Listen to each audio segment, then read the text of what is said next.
നമുക്ക് ഡൽഹിയിലേക്ക് ഒന്ന് പെട്ടെന്ന് പോകണം. ബൽറാം തുരങ്ങാടി. ബൽറാം, സമയം 3 മണി കഴിഞ്ഞ് 4 മിനിറ്റ് 52 സെക്കൻഡ്. ഇനി 1 മണിക്കൂറിൽ താഴെ മാത്രം ബാക്കി. അവിടെ കാര്യങ്ങളൊക്കെ സജ്ജമല്ലേ? അവിടെ വാർത്താ സമ്മേളനം തുടങ്ങി.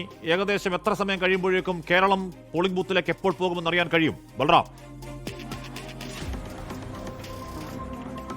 ഹാഷ്മി, ഞാനിപ്പോൾ ഉള്ളത് ഡൽഹിയിലെ വിജ്ഞാൻ ഭവനിലാണ്. ഇവിടെയാണ് കൃത്യം 1 മണിക്കൂർ പിന്നിടുമ്പോൾ മുഖ്യ തെരഞ്ഞെടുപ്പ് കമ്മീഷണർ ജ്ഞാനേഷ് കുമാറിന്റെ നേതൃത്വത്തിൽ കേന്ദ്ര തെരഞ്ഞെടുപ്പ് കമ്മീഷൻ കേരളമടക്കമുള്ള 5 സംസ്ഥാനങ്ങളിലെ നിർണായകമായ നിയമസഭാ തിരഞ്ഞെടുപ്പുകളുടെ തീയതി ഔദ്യോഗികമായി പ്രഖ്യാപിക്കുക.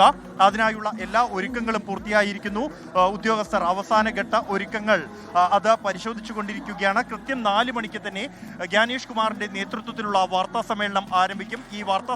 ഇത്തവണത്തെ തെരഞ്ഞെടുപ്പുകൾ മറ്റൊരു പ്രത്യേകത എന്നുള്ളത് അസം ഒഴികെ മറ്റ് 4 സംസ്ഥാനങ്ങളിലും SIR നടപടികൾ പൂർത്തിയാക്കിയ ശേഷമാണ് തെരഞ്ഞെടുപ്പിലേക്ക് പോകുന്നത് എന്നുള്ളതാണ്. അതുകൊണ്ട് തന്നെ ആ സ്ഥലങ്ങളിലുള്ള SIR-നും മുൻപും ശേഷവും ഉണ്ടായ വോട്ടർ പട്ടികയിലെ നില അടക്കമുള്ള കാര്യങ്ങൾ വിശദീകരിച്ചുകൊണ്ട് SIR നടപടികൾ ഉൾപ്പെടെ വിശദീകരിച്ചുകൊണ്ടായിരിക്കും വാർത്താ സമ്മേളനം ആരംഭിക്കുക. ഓരോ സംസ്ഥാനങ്ങളിലെയും അവിടുത്തെ വോട്ടർ നില അടക്കമുള്ള മറ്റ് വിവരങ്ങൾ വിശദീകരിച്ച് 4:15 ഈ തെരഞ്ഞെടുപ്പ് തീയതികൾ പറയാൻ ആരംഭിക്കും, അല്ലെങ്കിൽ പ്രഖ്യാപിക്കാൻ ആരംഭിക്കും എന്നാണ് നമുക്ക് ലഭ്യമാകുന്ന വിവരം. അസമിന്റെ തെരഞ്ഞെടുപ്പ് തീയതിയായിരിക്കും ആദ്യഘട്ടത്തിൽ പ്രഖ്യാപിക്കുക. തുടർന്നായിരിക്കും മറ്റ് സംസ്ഥാനങ്ങളുടെ പ്രഖ്യാപനം ഉണ്ടാവുക. എന്തായാലും കേരളത്തെ സംബന്ധിച്ചിടത്തോളം ഏപ്രിൽ 2ാം വാരം അവസാനം അല്ലെങ്കിൽ 3ാം വാരം തുടക്കത്തിൽ തെരഞ്ഞെടുപ്പ് എന്നുള്ള ഒരു വിവരമാണ് നമുക്ക് ലഭിക്കുന്നത്. കാരണം കേരളത്തിൽ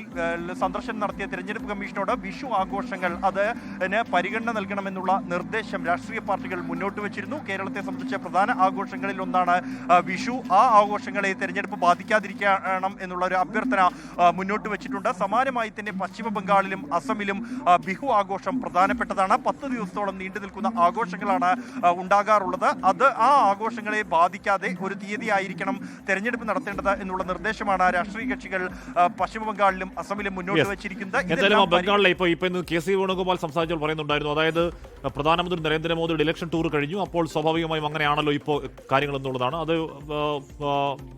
രാഷ്ട്രീയമായ പ്രതികരണം കൂടിയാണത്. പക്ഷേ ബംഗാളിലെ SIR നടപടികൾ, അതിൽ ഉള്ള കേസ് വ്യവഹാരങ്ങൾ, ഇന്നാണ് അവിടെ പരാതി സമർപ്പിക്കുന്ന അവസാന തീയതി. അതാണ് അത്തരത്തിൽ ഡേറ്റ് വൈകാൻ കാരണമെന്നാണ് സാങ്കേതികമായി അറിയാൻ കഴിയുന്നത്. എന്തായാലും തീയതി ഇന്ന് പ്രഖ്യാപിക്കാൻ പോകുന്നു. ഇല്ലോളം വൈകിയാലും, തിരുവനന്തപുരത്ത് പറയുന്നു, ഇല്ലോളം വൈകിയാലും തീയതി ഇപ്പോൾ പ്രഖ്യാപിക്കാൻ പോവാണ്. അങ്ങനെ ഒരുപാട് വൈകിട്ടുണ്ടെന്ന് വെച്ചാൽ അങ്ങനെ ഒരുപാട് വൈകിട്ടില്ല. ലോകത്തെവിടെയായാലും ഏത് സമയത്തും 24 വാർത്തകളും ഓഗ്മെന്റഡ് റിയാലിറ്റി പാക്കേജുകളും എക്സ്പ്ലെയിനറുകളും വിശദമായി കാണാൻ ഞങ്ങളുടെ YouTube ചാനൽ നിങ്ങൾക്ക് സബ്സ്ക്രൈബ് ചെയ്യാം.